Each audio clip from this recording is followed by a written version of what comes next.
Hola, ¿qué tal? Paz y bien. Estamos con el licenciado Pedro Daniel Perrone, que es un experto en filosofía, en ciencias de la educación, también en pastoral juvenil. Con él vamos a desarrollar el tema de la mejor educación sexual es la educación integral. ¿Cómo estás? ¿Bien? Hola, ¿cómo estás? ¿Qué tal? Muy bien. ¿Qué quieres decir con esto? A ver. En realidad, uno de los grandes problemas que hoy enfrentamos quienes trabajamos en la educación sexual es que en el mundo actual aparece una mirada muy reduccionista del hombre. Hoy hablar de sexualidad supone hablar de genitalidad, supone hablar de evitar un embarazo, supone hablar de cuestiones absolutamente que están reducidas al ejercicio biológico de la sexualidad. Como reducir la sexualidad, la pura genitalidad, al ser humano, al puro instinto, una cosa así. Exactamente, y eso significa un reduccionismo del hombre, porque el hombre en realidad es un misterio. Nosotros creemos que el hombre es un ser multidimensional, es decir, una unidad de ser único e irrepetible que está integrado por distintas dimensiones. Una dimensión biológica que abarca todo aquello que está vinculado con la corporeidad, una dimensión psicológica que tiene como dos grandes facetas. Una faceta es el ámbito de la intelectualidad, el ejercicio de la razón y de la inteligencia, y la otra faceta, el otro aspecto de la dimensión psicológica del hombre es el desarrollo de la afectividad y de la emocionalidad. Ambas dimensiones tienen que ser educadas y trabajadas. Claro, pero hoy pareciera como que eso que dijiste, la emoción, los sentimientos, los sentidos, como que están súper agrandados. Y lo otro reducido, ¿no? Yo suelo decir siempre esto: la armonía de la racionalidad y de la emocionalidad hace la posibilidad del hombre maduro y crecido. Ahí está. Cuando la racionalidad aplasta la emocionalidad, el hombre también se empobrece. De la misma manera que cuando una emocionalidad desbordada aplasta la racionalidad y la intelectualidad. Claro, a veces se dice, se vuelve por instinto. Si lo siento es auténtico. Exacto. Lo tengo que hacer. Si no lo siento, no lo hago. Bien. Entonces, el sentir pareciera como que está en la normativa de todas mis acciones. Una persona que se maneja así en la vida es una persona que tiene una emocionalidad mucho más grande que su racionalidad y somete la racionalidad a la emocionalidad, con lo cual genera un proceso de pobreza en el crecimiento. Cuando vos decís racionalidad, hablás de esta parte reflexiva, de la capacidad de pensar, de la capacidad de discernir, de la capacidad de elegir, del ejercicio de la voluntad para hacer.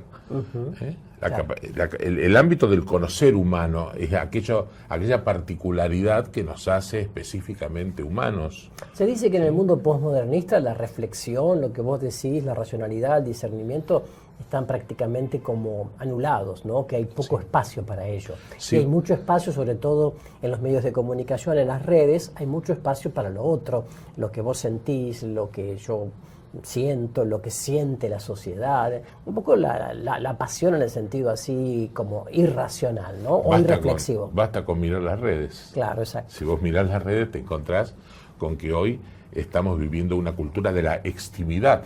Todo tiene que ser puesto. Todo lo que yo siento tiene que ser puesto en público para que todo el mundo lo aprecie y lo vea. Está bien. ¿Sí? Entonces, importante este tema. La sexualidad sería toda mi forma de ser como varón y mujer, mi forma de pensar, de actuar, todo. Estas dos dimensiones, la biológica y la psicológica, se integran con otras dimensiones y forman esta complejidad del misterio del hombre.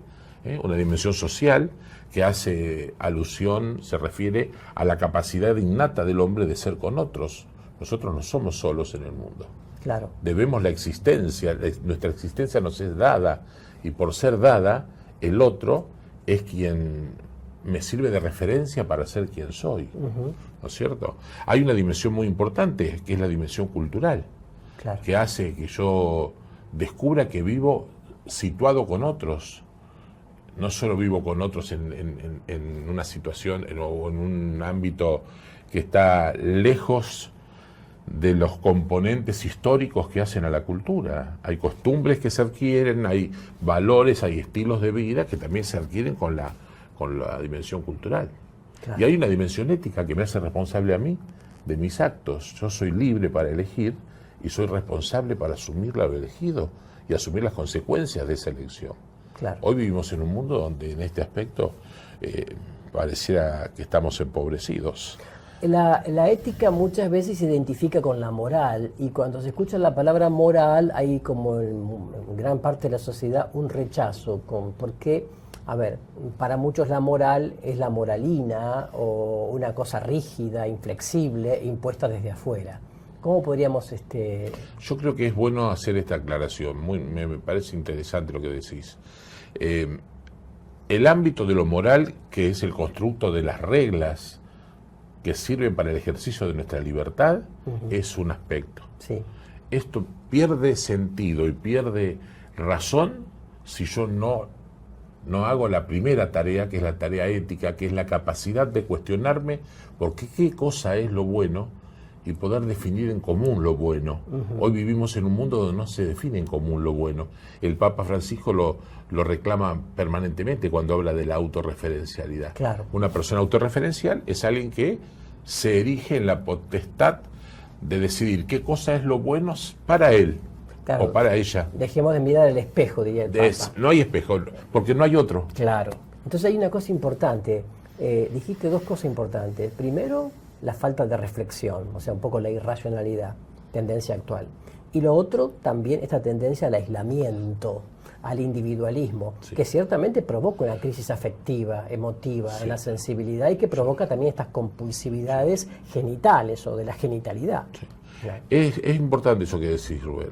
Es muy importante, porque yo creo que yo siempre en mis clases en la universidad suelo decirle a mis alumnos, esta situación de la autorreferencialidad en la que está sumido el hombre actual, yo creo que es más dura que el individualismo. Desde el punto de vista de la filosofía, bueno, es mi área. Un narcisismo exagerado. Claro, la persona individualista no ha perdido al otro enfrente de sí. Cuando yo tengo un ejercicio de individualismo, estoy poniendo por arriba de ti mis propias opciones o necesidades. En cambio, en ejercicio de autorreferencialidad, hago que vos desaparezcas. Lo único que existe son mis necesidades y mis deseos. Y eso se convierte en regla ética, Claro, lo cual me puede llevar a terribles errores. Claro. Por eso decíamos entonces que la mejor educación sexual es la mejor educación integral. Miremos al hombre integralmente, miremoslo por último de la dimensión de la gracia, que es la dimensión de la espiritualidad y la trascendencia. Claro. El hombre es un ser con gracia. Claro. Un hombre que es abarcado por este otro, que es el absolutamente otro, Claro, que nos hace ser a todos. el creador. El creador. ¿No es cierto? Entonces yo tengo que plantearme esto. Si yo pretendo educar sexualmente a mis alumnos, a mis hijos, en una parroquia como agente de pastoral, lo que fuere, tengo que entender que debe haber una palabra dicha desde la biología, debe haber una palabra dicha desde lo intelectual, de la comprensión intelectual de la realidad, debe haber una palabra vinculada a la afectividad en la sexualidad, debe haber una palabra vinculada a las cuestiones sociales que hoy tantos nos afectan, claro, con el tema de la cultura de género. Debe haber una palabra dicha desde la ética y una palabra dicha desde la fe. Bueno. Eso es una educación sexual que nos puede permitir a nosotros abarcar a todo el hombre. Si no, lo que hacemos es un triste reduccionismo que empobrece la cuestión y nos deja de alguna manera cercenados en un estado de precariedad como seres humanos. Perfecto. Entonces, Daniel, el tema da para mucho más. Lo seguimos en un próximo encuentro. ¿Cómo no? Gracias. Muy bien. Adiós. Hasta pronto.